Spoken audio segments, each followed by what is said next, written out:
For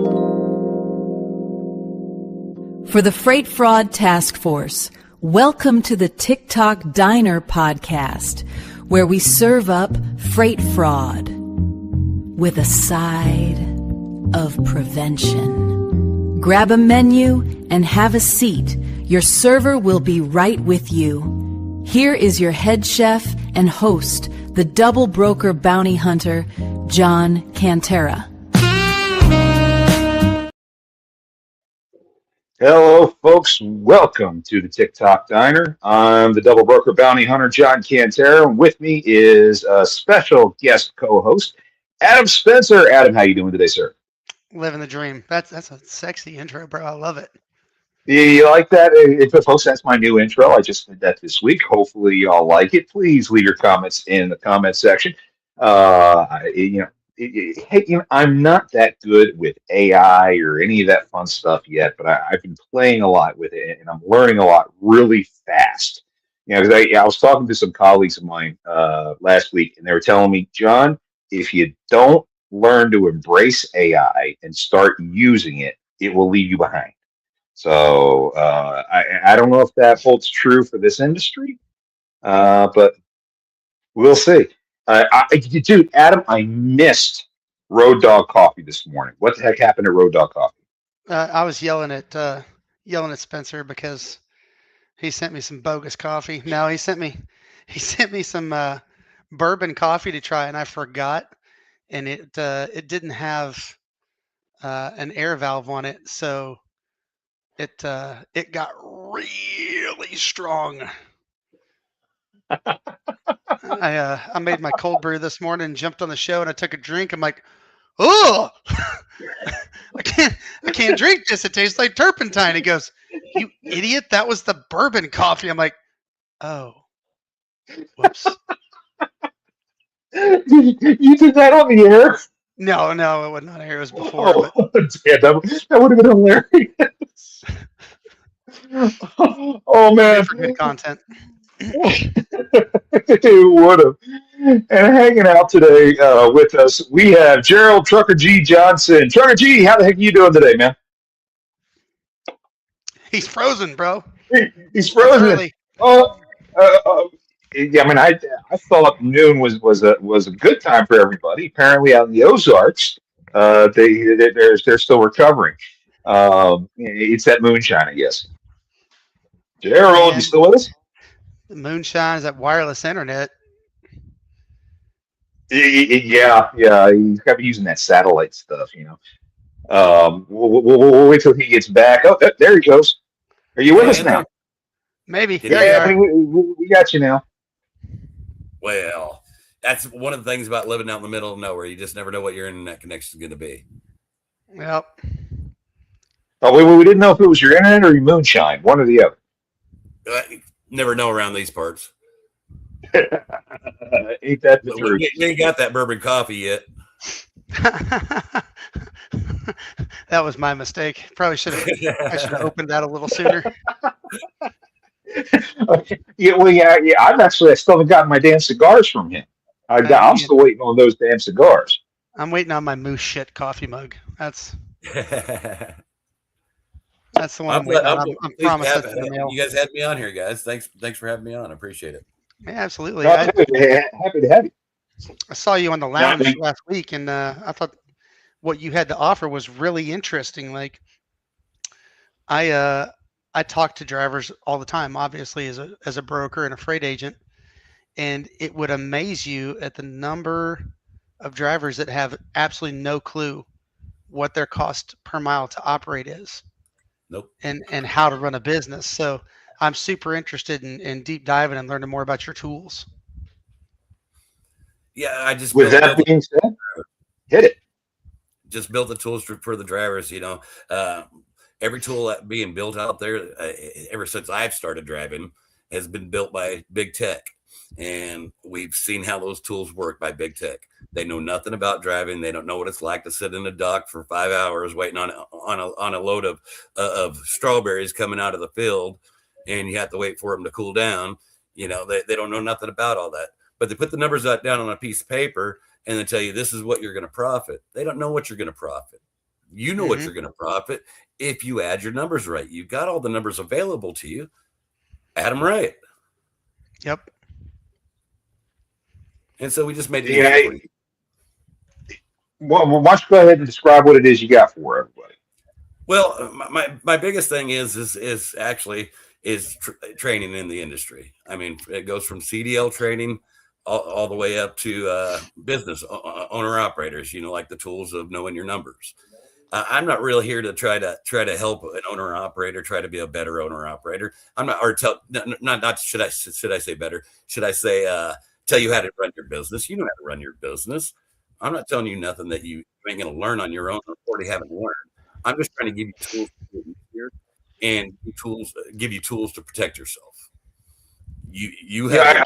I'll be perfectly honest. I think a lot of people get into this business and they actually have no freaking clue how to run a business. You're right. I think that's half the problem we have. Yep. Yeah, and you're exactly right. So basically, I was trying to be nice about it, John. John, I really was. Oh no, I call a spade, man. No, I hear you.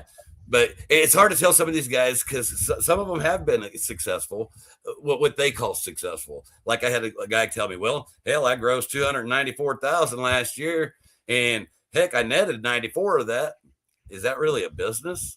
I mean, yeah, you made a living, but hell, I can go to work for Walmart and not have no overhead, not have no risk, and make the same amount, if not more.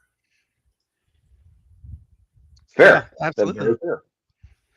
Absolutely, and then you're not worried about the truck. You're not worried about fuel. You're not. I tell people all the time that so many owner operators are one serious mechanical malfunction away from bankruptcy, from losing the truck, from losing everything. Half of them don't even know it. I mean, without a doubt, what the load profitability, what they think their load profitability is, without adding their true cost per mile in there, thinking, well, heck, I just made $1.28 on this off this load. No, you didn't add the cost of what it costs you to run that load. You just took a loss, is what you just did, and you brought the rates down for the rest of us. Mm-hmm. Yeah, and that's what we've been struggling with for 4.5 years now. We're finally seeing a turn. And now we got two big brick walls in front of us. Insurance rates have spiked over the last 12 months, and now fuel. I mean, hell, we can't seem to buy a break these days. No, and the insurance thing. I mean, that goes right back into the fraud protection. Insurance companies, the more claims that they have, the more reasons they have to raise those rates, whether they need to be raised or not. Heck, on paper it looks good. Let's raise them. Well, let's start building tools to stop this fraud from happening. That way we don't have to raise the rates. Yeah, my only problem with a lot of the fraud tools that are out there is that they don't stop fraud. And I criticize folks like Highway, MCP, RMIS, Carrier 411 and whatnot, because they're out there for profit. And so with the tools that they build aren't designed to end fraud. They're just designed to kind of help. They provide information for people who know how to think their way through it. And it's about how you use those tools as to whether or not you're able to save yourself from a fraudulent event. But they're not interested in getting rid of all fraud. They make money off it at the end of the day. At least that's just my opinion. You're right. But at the end of the day, also, you're never going to stop fraud. I mean, hell, crook's a crook.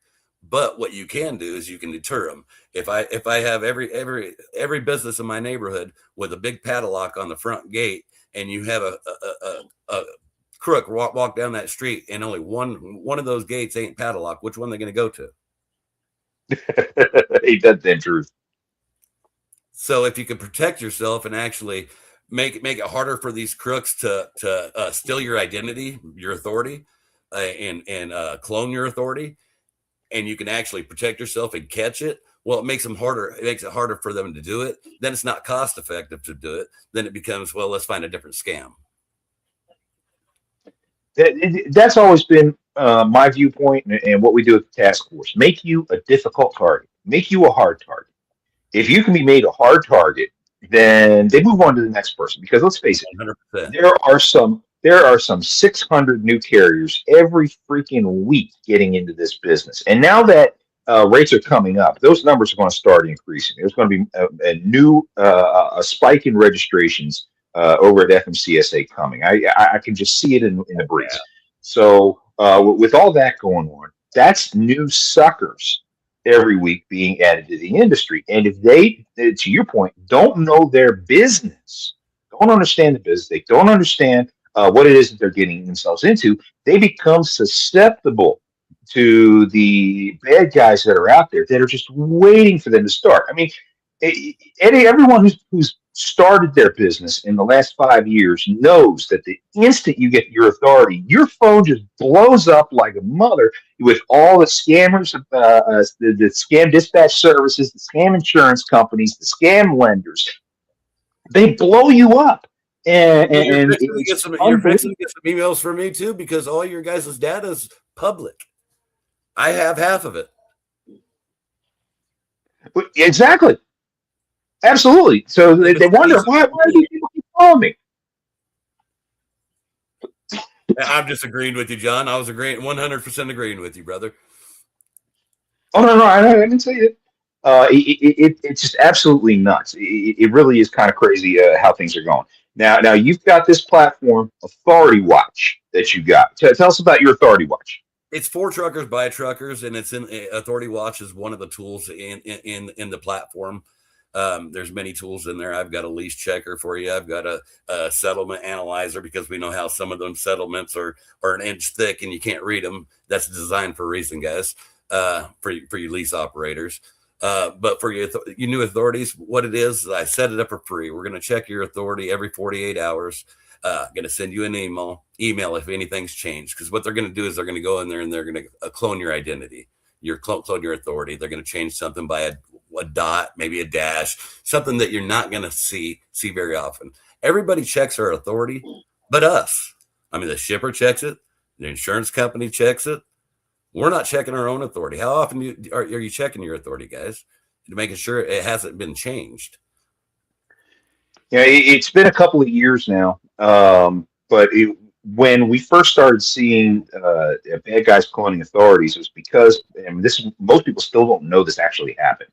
In March of 2023, DOT suffered an attack from a bunch of hackers, and there were some DOT employee data was released, but the big thing that was stolen were DOT PIN numbers. Every active DOT PIN number as of March of 2023 was compromised. So that's how a lot of these guys went in and started changing everybody's information in Safer. They would go through Safer, because Safer is public. They would go through Safer, find the types of authorities they wanted. The guys that had a year of authority, that had clean records, etc. And then they would file fake MCS 150 forms using the stolen PIN IDs, and then change all the contact information. That's how they started hijacking it. And there's a ton of people out there who still have not changed their DOT PIN number. So if you're one of those people who have not changed your DOT PIN number, then you need to make sure that you do that pretty damn quick, because you can still be a target. Yes, 100%. What we do is we go in there for free. For every 48 hours, we'll check your authority, and if anything's changed, we'll send you an email. We do have a paid service for $9.99 a month. We'll check it every single day, multiple checks, and send you also email and text message, and keep you up to date. And that's for multiple MCs, up to 3 MCs, I believe it is. I think that's what I allowed. And then I have one for fleets for $24.99. Unlimited MCs. I mean, I can't go no cheaper than that, because it costs me money to run all the checks. Yep, that's actually pretty. I think that's pretty fair. Give me 2 seconds, guys. You go right ahead. I'd like to make every single tool I have free to drivers, to be honest with you guys. But like I said, I'm off the road now, and it costs me money to operate this stuff, because I have to pay for services also in order to run. Yeah, API calls and all that stuff. Exactly, 100%. And it's not just me operating, guys. I actually put a team together. one of my good friends now. Look at that. We got your first sale. JR, Yeah, I first appreciate JR. it, brother. Don't worry, G. I'll send you my invoice for my 10%. Yeah, if you go to four Truckers by Truckers, if you click at the top, it says tools. That'll take you where all the tools are. Just scroll down through the tools because there's a lot of useful tools in there, guys. Is that the letter 4 or the number 4 or spelled out 4? The number 4, Truckers by Truckers.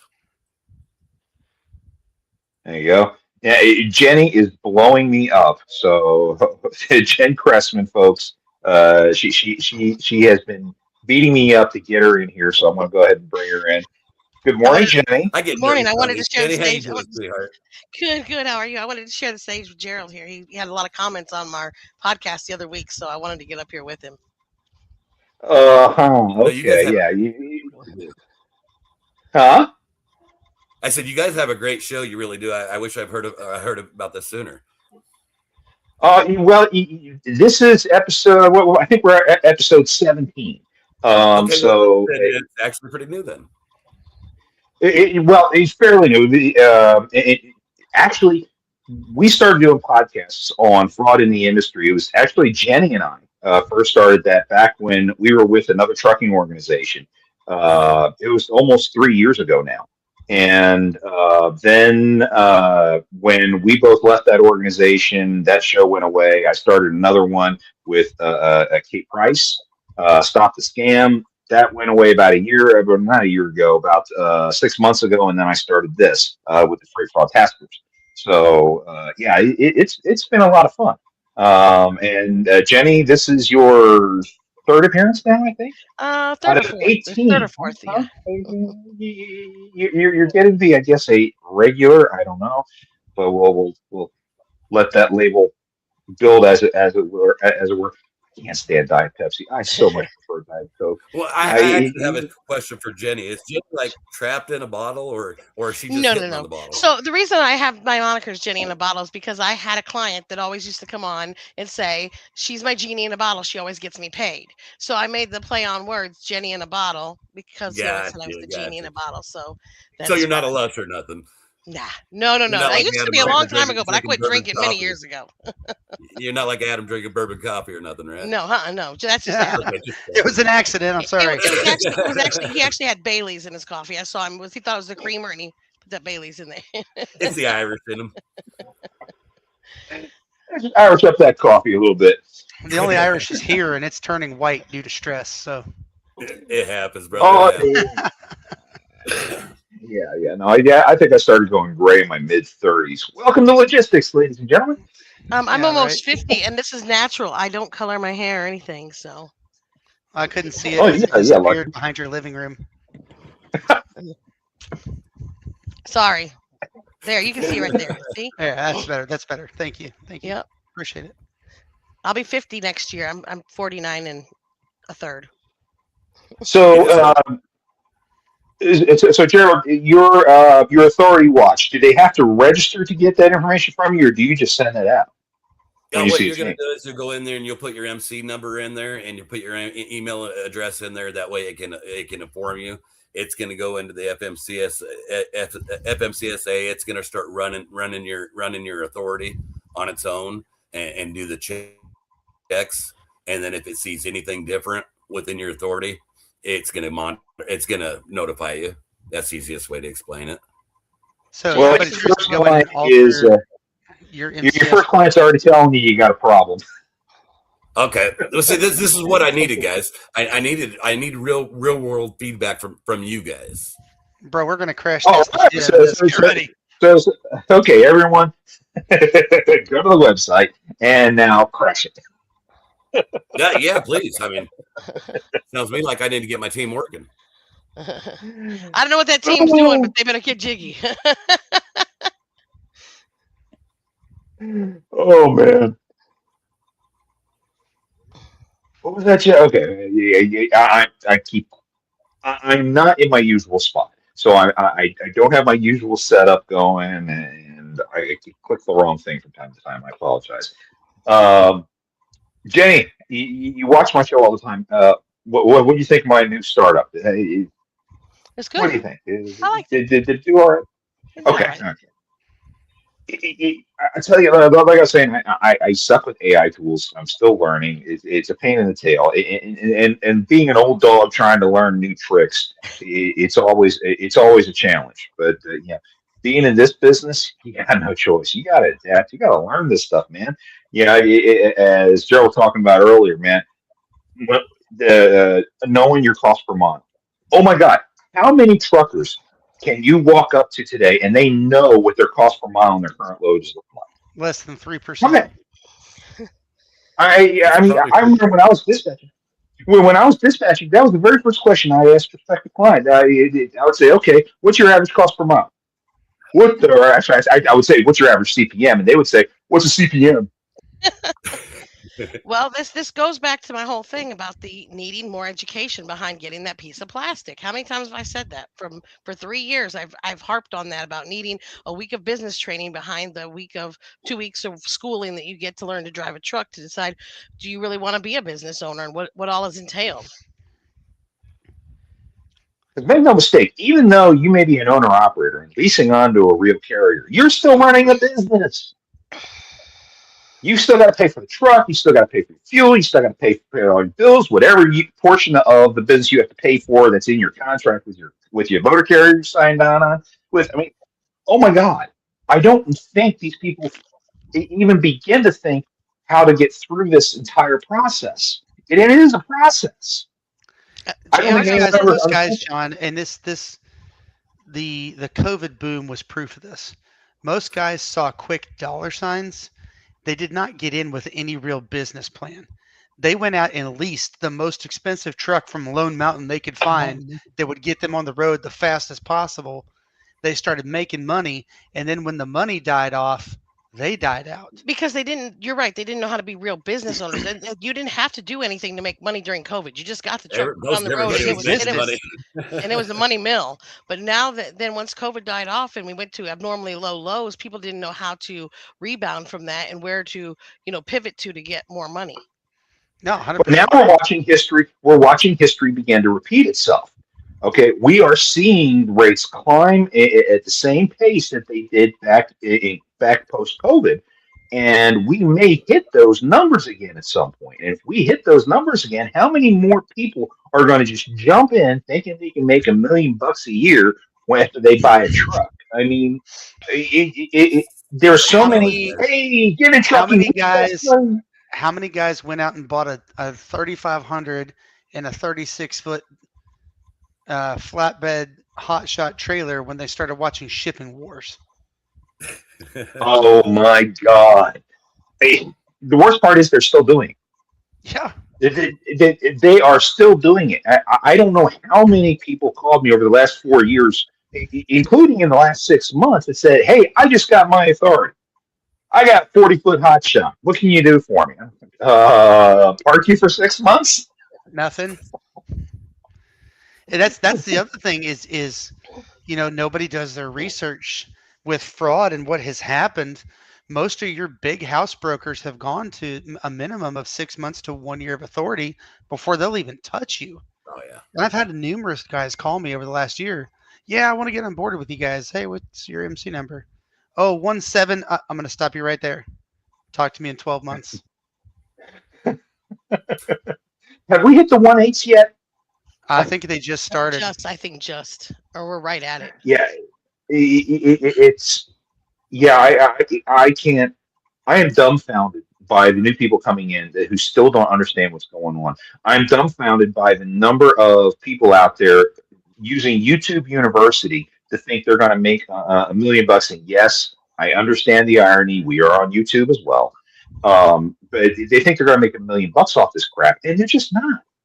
No. Like, guys, I'm sorry. This is not trucking. Is not what it was 40 years ago. Okay, it has changed a huge part, and there are other things that systemically have to change in this industry to bring back the glory days of trucking. But let's be serious here. Trucking is now full of foreign drivers. Hopefully, that will soon change. Foreign dispatch services. Hopefully, that will soon change. And other types of entities that just have no freaking clue what the hell they're doing. So they are just running to the load board, grabbing the first load they see, forget the fact that it only pays $1 a mile, grabbing the first load they see and saying, oh, it pays $3,000. Yeah, dude, you're going to spend $5 to get there. So have fun. Yeah. I just don't get these people. I really don't. It's the same story we've heard for how many years now? I just wish that they would all go get their HVAC and plumbers contractors licenses and get out of trucking.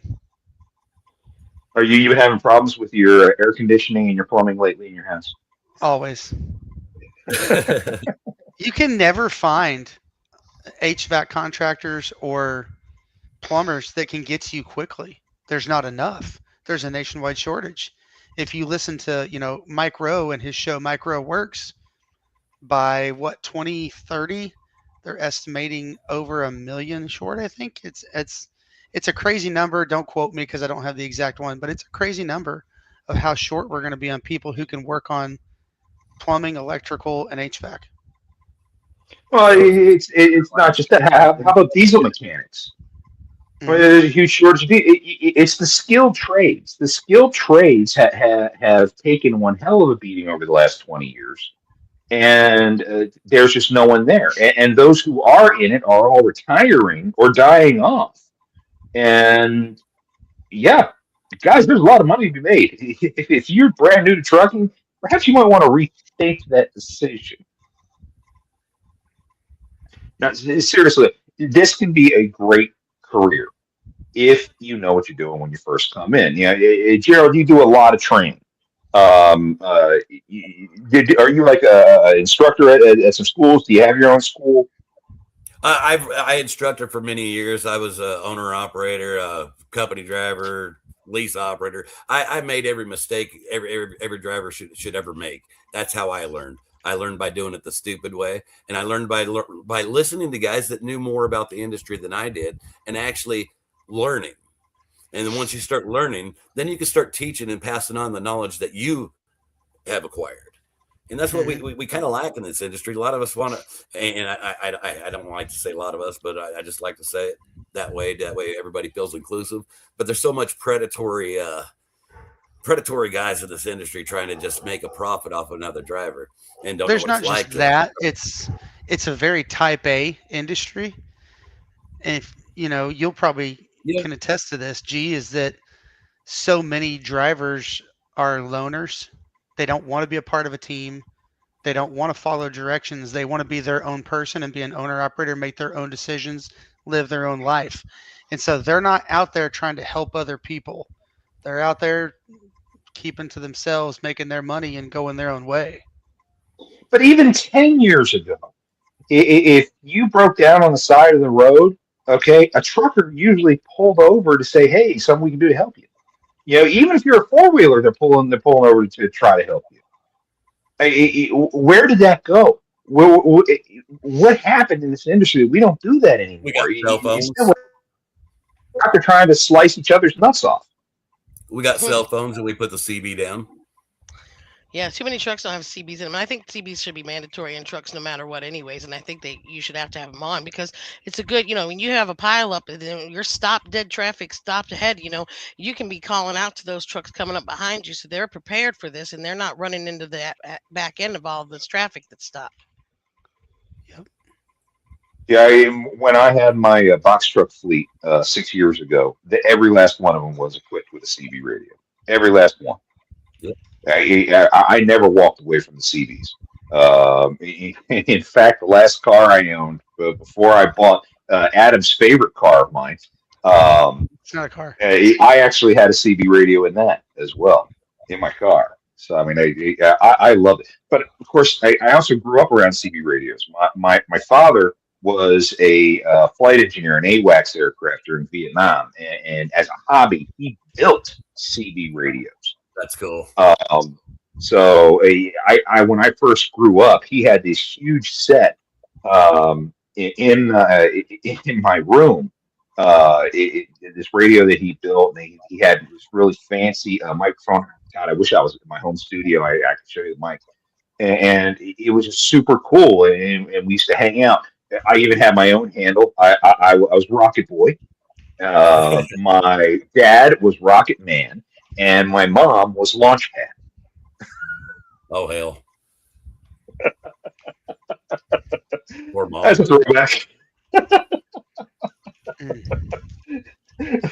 I'm sorry. Okay, I digress. Poor mom got burnt. Oh. So, what's it?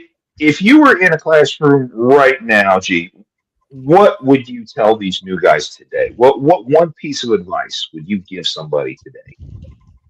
I didn't hear the very first part of the question. I'm sorry, John.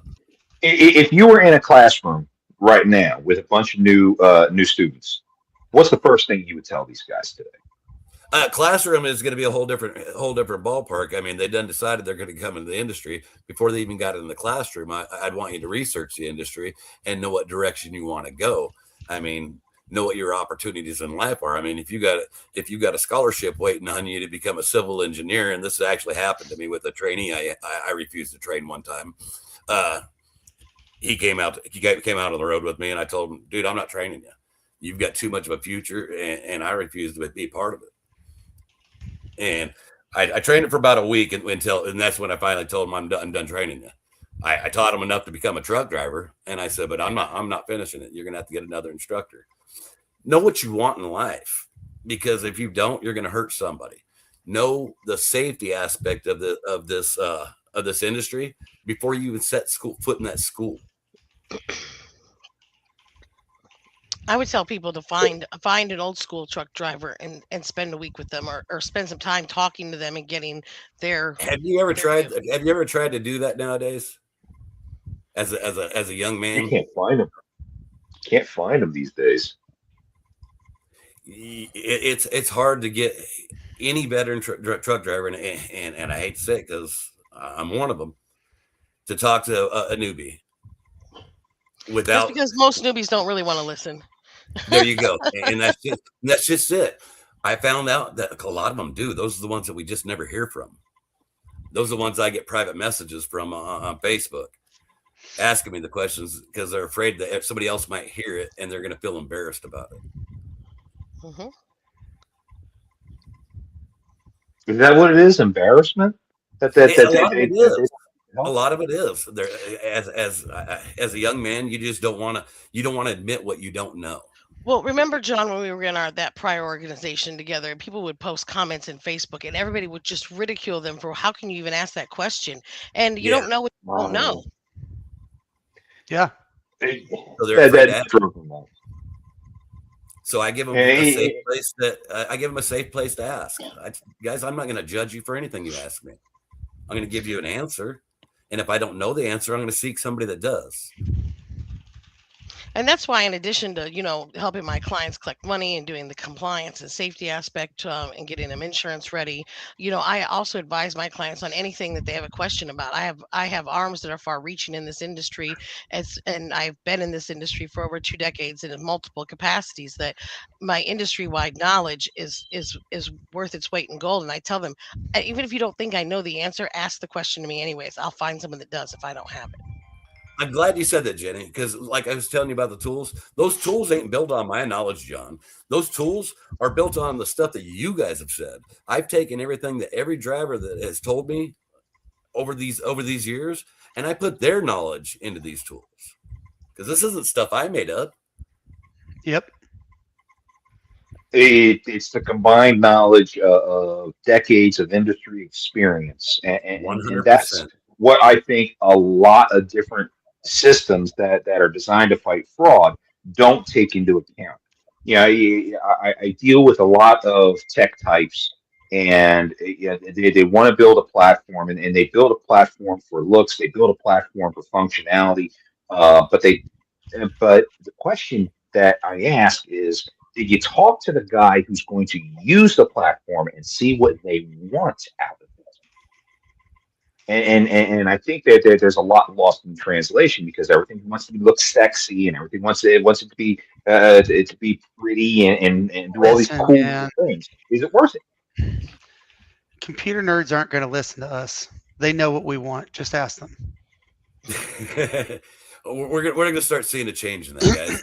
And this is going to be a little tidbit of information to you guys. If you ever run across a software developer and he gets really interested in what you have to say about trucking, it's not because he cares about trucking. He's fixing to build something, and you're giving away some very good knowledge that could cost you a lot of money, because you come talk to me come talk to a guy like me and say, hey, gee, we want to build this, and we'll build it for you, and you'll own it. Build it and they will come. Otherwise, you're going to give him the knowledge. He's going to build it, and guess who owns it? He does. Yep. Off of what you just told him. 100%. Oh yeah. Part of me regrets I not told you I getting put together with a guy named Kevin Irwin for MySpace. That's kind of what we're starting to do is I'm going to put together, and any driver that wants anything built, we'll build it for you. You tell us what your budget is, what you want to build. It's not going to be some thousands and thousands of dollars like these software developers. It's going to be affordable to the driver. And if you got a leg to stand on, hell, we might build it for free and just take 5% profit. Man, I can't argue with that. I can't argue with that. Oh. That's what For Truckers By Trucks is about. It's about bringing it back to us instead of tech owning it and building the stuff, and then they end up designing stuff that we can't use and it don't work for us. Like the fraud watch that they have now, it protects the shippers and it protects the brokers. It does not protect the carriers. Mm-hmm. Yeah, fraudulent brokering is a big problem too. There are enough of them out there. I mean, hell, the whole double brokering craze began because you had fake brokers sitting there and getting their hands on loads. It's mind-blowing how we haven't gotten to this point yet. It's also mind-blowing how much the driver has been ignored in a lot of the things that get built. I mean, there are a couple guys out there who actually do stuff. You know, I look at Jimmy at Red Rocket. He did some stuff for truckers. I know Dale Prax is trying to make his platforms more modular and more affordable for truckers. But this is the kind of thing we need. Gee, the stuff that you're building, the stuff that you've put together, the concepts that you have, this is what we need. This is what drivers need out there on the road, because it is all about the drivers. At the end of the day, this industry is about the drivers. The drivers are the ones who are putting it all on the line. They're the ones who are putting in the blood, the sweat, and the tears, and yet they're not the ones who are making the money off of it. No. We're the ones that will end up paying for all this stuff, guys.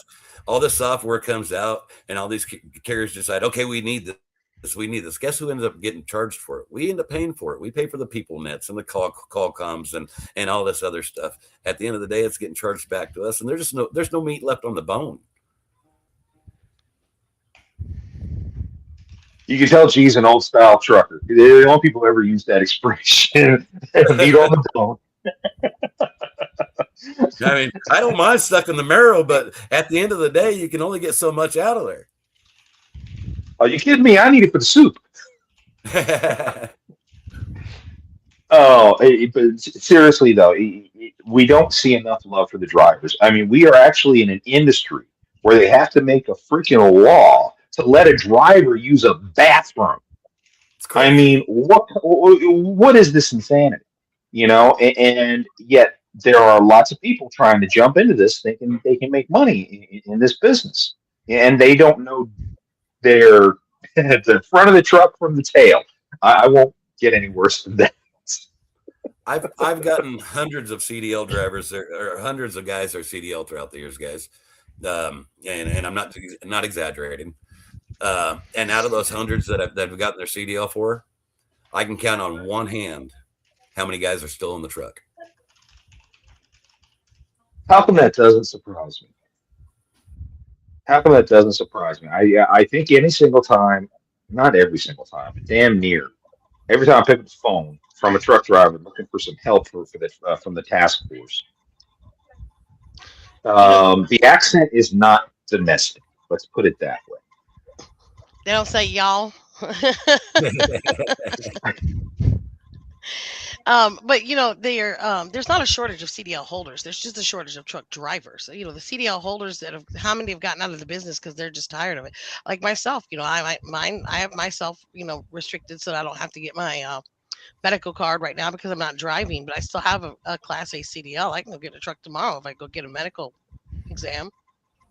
Oh yeah, I mean, like I always told all my students, I can teach a monkey how to drive a truck. I can't teach you to be a truck driver. It's either in you or it's not. Either you can do it or you. So do you think the change for the industry of going to manual transmissions has anything to do with this? I've heard a lot of people say that that's a big reason. I know a lot of people have that feeling, but at the end of the day, as I got older, I mean, my last truck had 18 speed in it. But I tell you what, after I got that 18 speed, and I was thinking to myself, I sure wish they could make it an automatic that shipped like I did. You know what I mean? That way I didn't have to do it. But back in the day when your pickup truck, all you could get was a manual. Are you still bitching about not having a manual in your Dodge? I would. That's kind of what it's going to wind up being. Give it another 20 years, and then it's going to be just like it was when they went from automatic to manual in a vehicle. This man drives an electric Mustang. He can't complain. Do you really? Yes, I actually bought a Mustang. I mean, he ain't got to go very far to go anywhere, and he ain't got to worry about the cold messing the batteries up. So. Yeah, that's very true. It's one of the nice things about Florida, and I work from home, and even my wife, who drives it every day, she only drives 20, 30 miles a day tops. So I mean, it's perfect for what we do. It's perfect. I drove a weekend, and I'm not sold on them, and I wouldn't want one myself, but I was actually pretty impressed in the technology.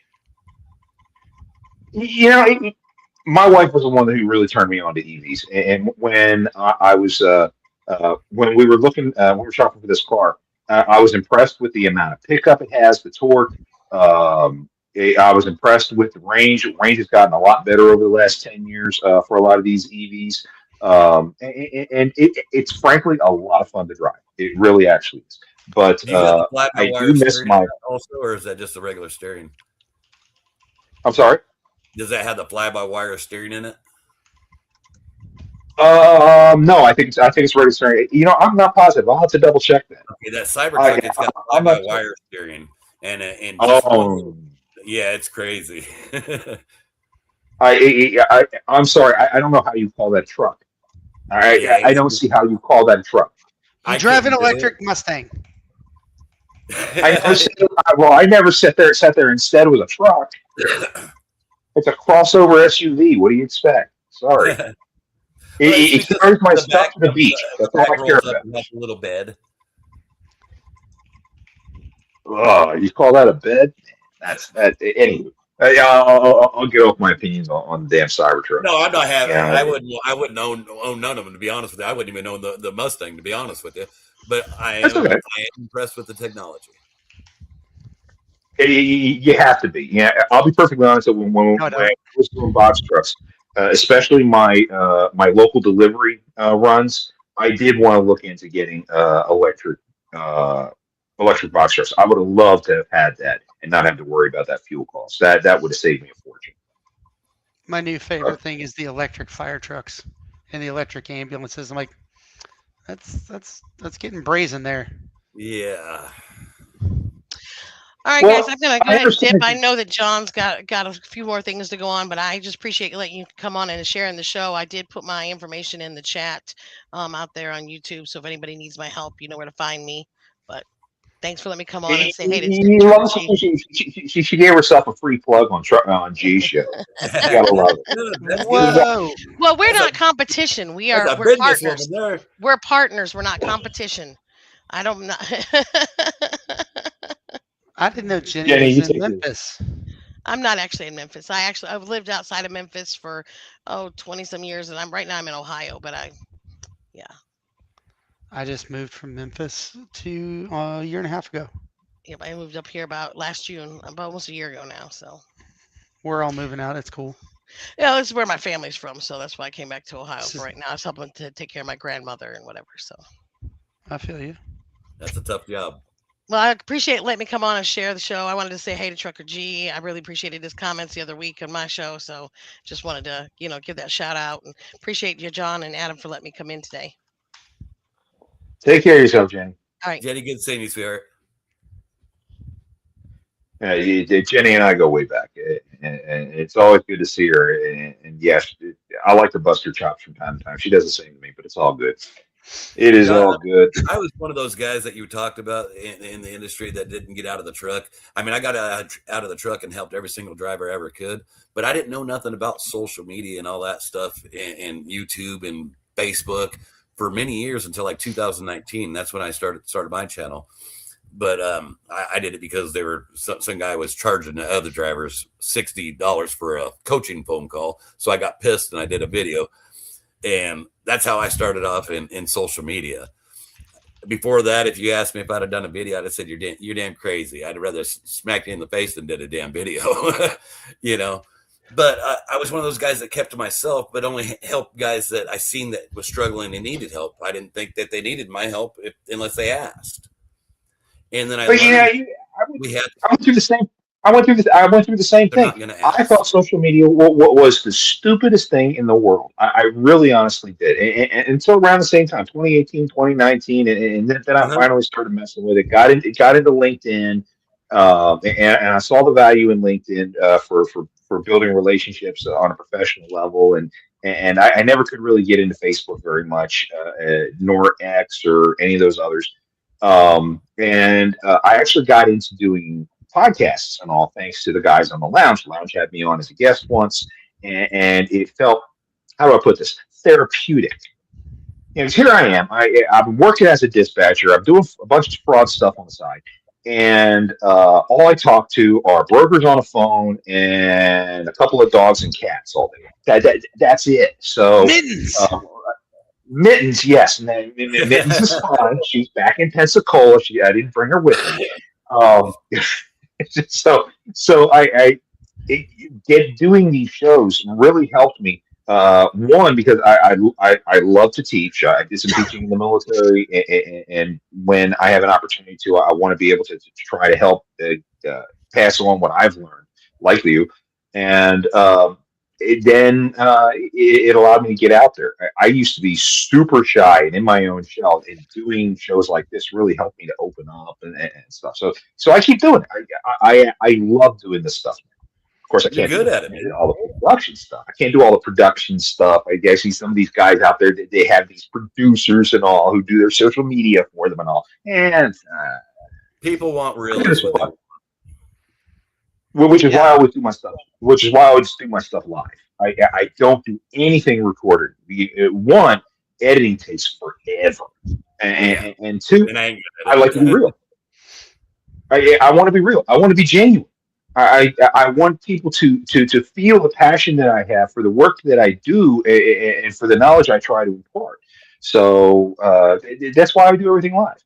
It makes me feel so much better. I'll tell you, G. You need to have your own show. You need to do your own show. If you ever get your internet working right, yeah, the man needs Starlink before we jump that far. All right, let's baby steps. I'm gonna have to look into the Starlink.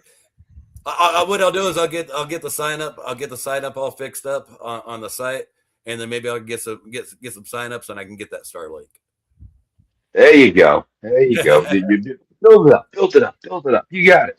Well, you definitely have a bunch of fans around here. Anytime somebody's out there helping truckers to be truckers, that is always good stuff, because the trucker that I grew up with doesn't exist anymore, and it's a shame. It's something that we need in this world. It's something the industry needs, and we need that reliability. We need that dedication, because it does not exist out there anymore. We need the old school guys. Frankly, we need die. We got to keep dragging it with us, generation to generation. It's up to us to keep it alive. Amen to that. We're coming towards the time. Did Adam say he's got to go, or that was somebody else? I was looking at it. No, I do. I I unfortunately do need to wrap it up pretty quick. I don't know what has happened with today because it's been slow Monday, Tuesday, and Wednesday. But of course, Thursday rolls around and everybody's hair is on fire. That's That's usually what happens. That's usually what happens. We're coming up towards the top of the hour anyway. So, well, let's go ahead and start wrapping this up for everybody. G, go ahead and do your plugs. Where can anybody find you, et cetera, et cetera? Hit us. Hit me up, 4truckers.com. Email address is truckerg@4truckersbytruckers. That's the number 4. And as far as John and your AI education that you're talking about, wanting to learn more about AI, wrote a book on it, brother. Don't be scared. AI for Beginners, the operator's model. It's actually a pretty good book. You'll enjoy it. Oh, you'll have to send me a link over on LinkedIn. I'll go ahead and I'll put it out in the comments for this video. So if you're out there and you're a little scared of AI like I am, you can follow me through the journey. Well, it's not really scary. What it is most people think it's some kind of magic box. AI is a tool. It's up to you to use it right. And most people are teaching prompts. Prompts ain't the answer, guys. It's clarity. Not wrong. I'm looking forward to it. I'm very much looking forward to it. I've heard people talk a lot of good things about AI, and I know I need to grow. I need to learn. I need to go. See, even at 50, I'm still learning stuff. I'm loving it. That's what's nice about 50. In our generation, we were taught not to stop learning, and I think we lost that somewhere along the way. Oh, generation. Yeah. This generation is definitely different, but that's okay. We'll drag them along, kicking and screaming, one way or another. Adam, I know you got to go. Any plugs? Adam said, I wish you guys would shut up because fire's about to happen. Didn't I just tell you there's a bonfire going on and you guys are still throwing gasoline? No, man, I don't have anything. It's been a wild week. I don't know. I'm ready for a break. I'll be honest. Oh, I know that. Oh, I was sitting there getting ready, and then I got pneumonia, or I got bronchitis over the weekend. So I've been on antibiotics, and I'm sitting here coughing before the show, and I threw my back out coughing. So I'm sitting up in bed right now, and I've got a shirt on, making it look like that I'm dressed, but I'm laying in pajama pants. I've got the bronchitis. Yeah, I'm just gonna be honest with you. Ain't nobody got time for that.